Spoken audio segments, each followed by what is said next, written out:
Hello and welcome back to another episode of The Guts to Critique. We just got back from seeing Gladiator II. This is a sequel to the first Gladiator from 2000 starring Russell Crowe.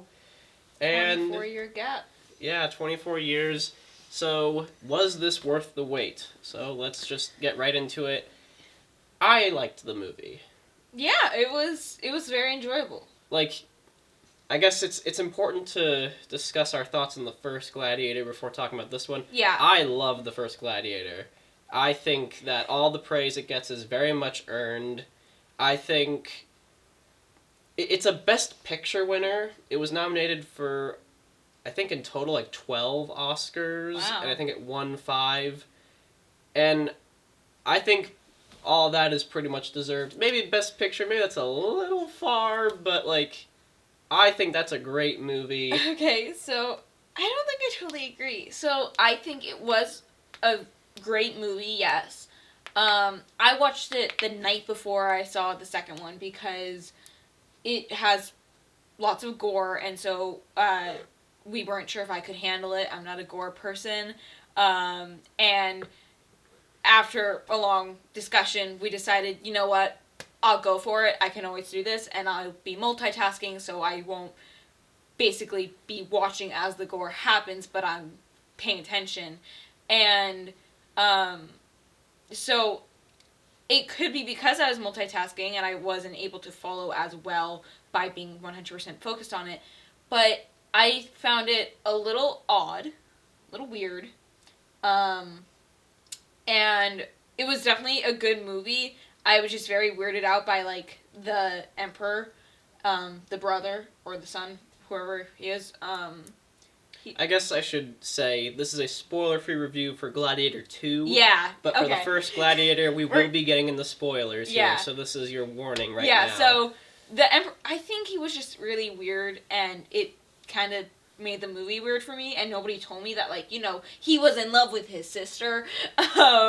And so I got really weirded out, and all the gore was actually tolerable for me. But overall, you liked it. Overall, I liked it. I don't think I think I was expecting more than I got. Okay, well... Sorry, that was really long. For this film, I wasn't exactly going in with, super high expectations. Same. Especially after the first one. Yeah, and I think it's important that going into this movie you have your expectations in check because it is not as good as the first one. No. Well... The phrase that I would use to describe this movie is safe but solid. It plays it safe, it sticks to the basic formula of the first movie, yeah. But it goes a little bit bigger with, the action and stuff. So let's talk about the action. I thought the fight sequences in this movie were great. And I thought that they were actually a step up from the first movie, which I thought the first movie had some great fight sequences. Yeah. But this one just had some really cool and exciting fights. And it moved at a really fast pace where it felt like every few minutes there was another fight, there was another action sequence, and it just kept getting bigger and bigger. Again, I kind of totally disagree, and this could be because, school, so I'm kind of sleep deprived, but in the beginning, I thought it was so slow, I was kind of falling asleep.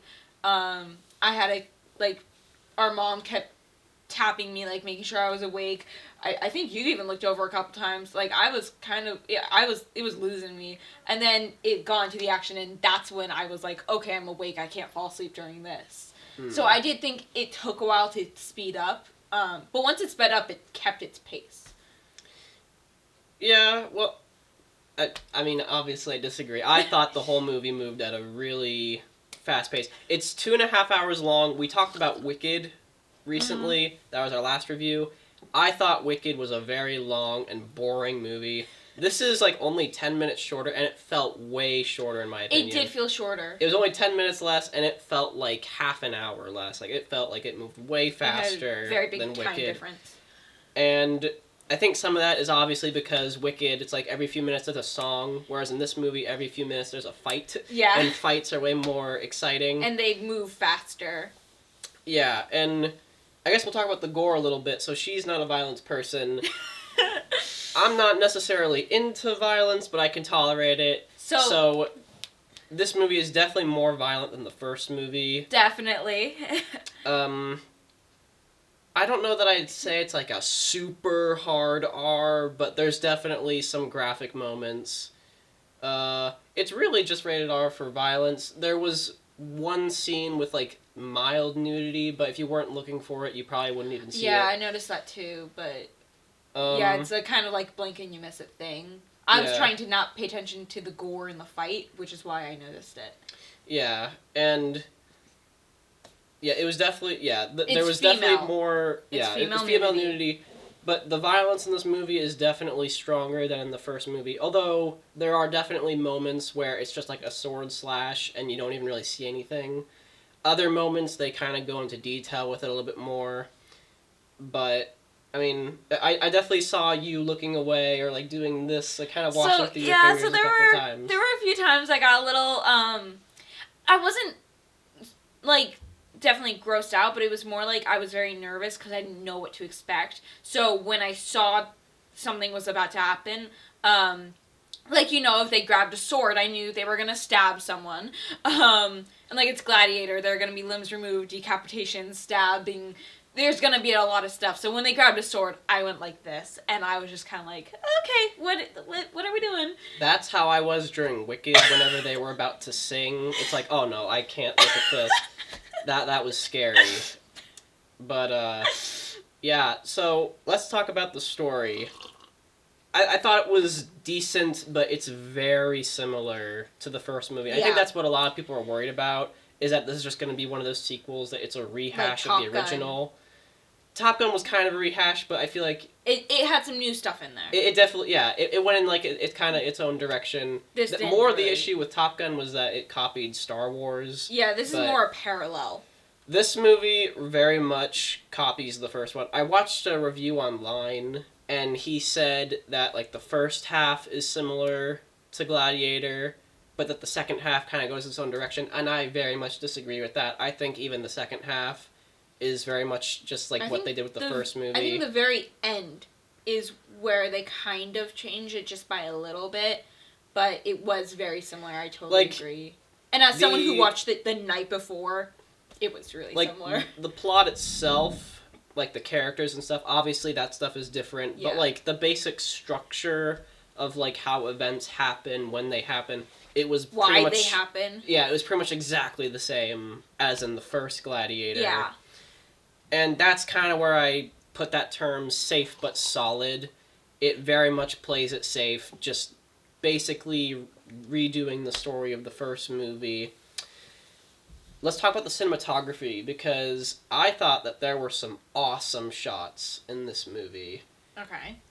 I thought that, like, the way that they filmed some of the action was just very, very cool. There was one fight where it was, like, very long takes, and it felt like you were just a person in the audience, like, in the crowd of people watching these two people fight, and I thought it was very effective. And like you watch the first Gladiator, there's definitely a little bit of like choppiness, like some quick cuts and some fast camera movements. Yeah, it was also 2000. The technology has come a long way, so I think the cinematography was phenomenal. As someone who's not really into the technical, like the technicalities of it, and like I don't know all the technical terms, and I don't really look at it from a like a movie making standpoint like you do. It was definitely, I can totally agree. I felt like I was in the Colosseum. I felt like I was in Rome with them. And I was watching the fight in real life. We didn't see it in IMAX, but I imagine this is a movie that would play great in IMAX, because there are some very cool shots. That would definitely be worth the IMAX. I think even if it wasn't filmed in the IMAX aspect ratio, I think that would be a really cool experience to see totally on like a big screen. Unless you can't do gore. Yeah. Then just maybe step out of the theater. Let's talk about the characters. So, I think the big thing that's kind of like the make or break deal with this movie is that no Russell Crowe. Russell Crowe was obviously the standout of the first movie. He won an Oscar for his performance, Best Actor. No Russell Crowe in this movie. No. To replace him, we have Paul Mescal, I think. Paul Mescal. I'm sorry if I'm mispronouncing that. I think it's Mescal. But I thought he did a good job. Obviously, you cannot fill the shoes of an Oscar-winning actor. No. Or it's really hard to fill the shoes of an Oscar-winning actor. I thought he did a good job. I thought he was likable. I thought he did a good job with what he was given. Yeah. But the character itself, character? Well, no, I liked the character, but his arc felt very abrupt, where he is like looking at things one way, and then he learns a little bit of information, and all of a sudden he's looking at it from this completely different way. And it felt like there was like no in between, like no natural, like there's like no hesitation. There was like no questioning of like, wait, maybe it was just immediate, like, oh, okay. I And think I know. Just, I think I know what you're was talking for about. a very specific thing that we can't talk about, but it was definitely. I thought it was very abrupt, very sudden. Okay, on one hand I agree. On the other hand, because of who the character was and how they describe his upbringing and stuff, I could kind of understand it. And so until you brought that up, I didn't see it as abrupt. But now I kind of agree. Yeah, it was a little abrupt. Yeah, it definitely. It was just like, all right. And also with the character, I'm not gonna say his name because technically that is a spoiler. So that is. I would say do not, if you haven't seen any of the trailers for this movie, do not watch them because they spoil who the character is. And why is that a spoiler? Because the movie treats it like one. Mm-hmm. Like the way that the movie is It was like a big filmed, reveal. Yeah, the way that it's filmed, written, they treat it like it's this big reveal, like what the identity of the main Except character is. they revealed it in the trailers. They showed it in the trailers. Which I didn't watch the trailers because, the gore. So I decided to not watch them because it's a rated R film. And so watching the first movie, I had made a prediction. I thought it was totally wrong. And that was the big reveal.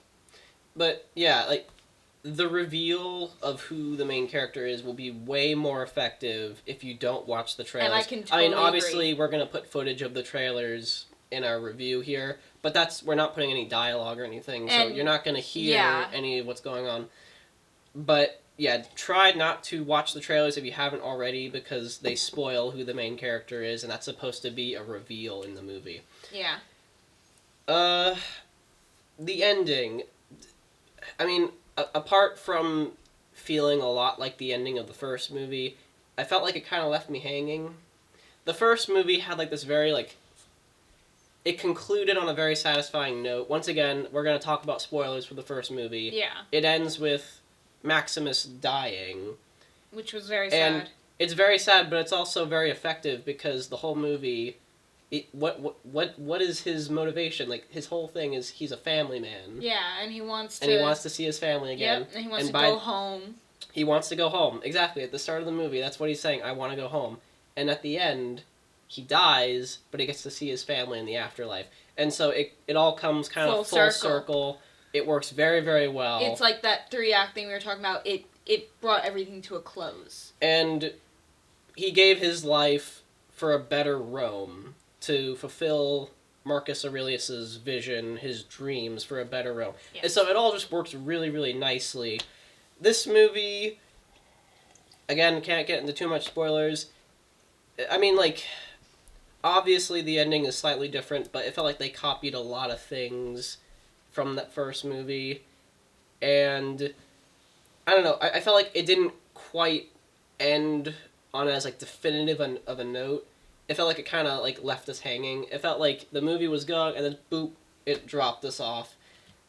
And the last shot, I don't even know what to make of it. I'm not sure what they were implying with it. So the last shot, like, I'm not really sure what it was trying to say. I'm not sure what it really meant. But, I don't know. The ending, I felt like, kind of dropped us. And... I thought I understood what they were trying to do with it, but I don't think if that was what they were trying to do, they didn't do it well. Like, I thought they were trying to bring both movies full circle, in a way, together. Like, the two movies are one circle, but I don't think they executed it well if that was what they were going for. I was just kind of assuming, based on how they left it. I think one last thing that we'll talk about here, the main villains, they never explain where they come from, how they got to where they are. Yeah. And say what you will about Commodus in the first movie, he was psychotic and crazy, but they showed and explained why. Was that his name? Commodus? Yeah. Okay. They explained why he was crazy. Like, he was jealous of Maximus, he was angry at his father. His sister didn't love him like he loved her. Yeah, there's that. And so, like, it's like, okay, he's psychotic, but I can understand why. I'm not supporting it, but I understand it. Yeah. And with this movie, the villains are just psychotic. They're just crazy. There's no real reason why. They're just psychos. Yeah. They're just insane. And there's, once again, no explanation as to who they are or how they got to where they are. But, I mean, overall, I had a lot of fun with it. I thought the action was very, very cool. I thought all the actors gave very good performances. Yeah, as someone who doesn't like gore, I thought it was still enjoyable, even going like this. And I was it's Gladiator. You're able to predict when something's gonna happen. They grab a sword, you know something's gonna happen. Yeah. So it was definitely still enjoyable for me. And I mean, earlier you said you didn't like it as much as the first one, and again, it could be because I was multitasking during the first one and I was sleep deprived during the second one. But I think it might have gotten me to appreciate the first one more, which I think helped me like the second one better. But just like by a smidgen. Overall, I'm going to give it a 7.5 out of 10. This is not as good as the first movie, but I think if you go in with that mindset, Yeah. I think you can at least have some fun with it. Yeah. I think I'd give it a 7.5 or an 8. Yeah. You always have to I give know, higher or... Because I feel like I do think it's an 8, but when I remember that, I was like this for half the movie, I'm like, I can't really say it's an 8. I didn't see the whole thing. So I guess it's, 7.5. I'll go with that. And as for whether or not you should watch Gladiator II, Wicked, or Moana 2, I'm gonna... Well, obviously we haven't seen Moana 2 yet. So I say between Gladiator 2 and Wicked, which one should you see this weekend? I'm gonna say Gladiator 2 all the way. Oh, yeah. So, they're calling it Glicked. Yeah, so I think it should be Glacked. If you haven't heard of this is essentially another Barbenheimer event. So last year, Barbie and Oppenheimer came out the same day. It was called Barbenheimer. This year, we got Wicked and Gladiator 2 on the same day, and they're calling it Glicked. I think it should be Glacked. Of the two, if you had to choose between one, I'm gonna say Gladiator 2 all the way. I think it is way more entertaining. It is way more my thing. Wicked was not my thing in the slightest. I actually think I have to agree, because it didn't feel as long. It moved at a much better pace. I think, Wicked is a movie that I would put it on in the background if I had nothing else, versus Gladiator 2, I wouldn't just put it on in the background, I'd be sitting down and enjoying it. Yeah. So, our final recommendation, I'm going to say see it if you're a fan of the first one, but definitely put your expectations in check. Make sure you don't go into it expecting the first movie. Yeah, and as someone who watched the first one the night before, I would recommend just kind of brushing up on the first one, making sure you remember everything that happened, because it is a big part of the second one. It's a sequel. There are a lot of little details and Easter eggs. Yeah. But yeah, those are just our thoughts. If you haven't seen the trailer, do not watch it. And yeah, definitely see it instead of Wicked. Yeah. So, but yeah, thank you so much for watching, and we'll see you all next time for Moana 2.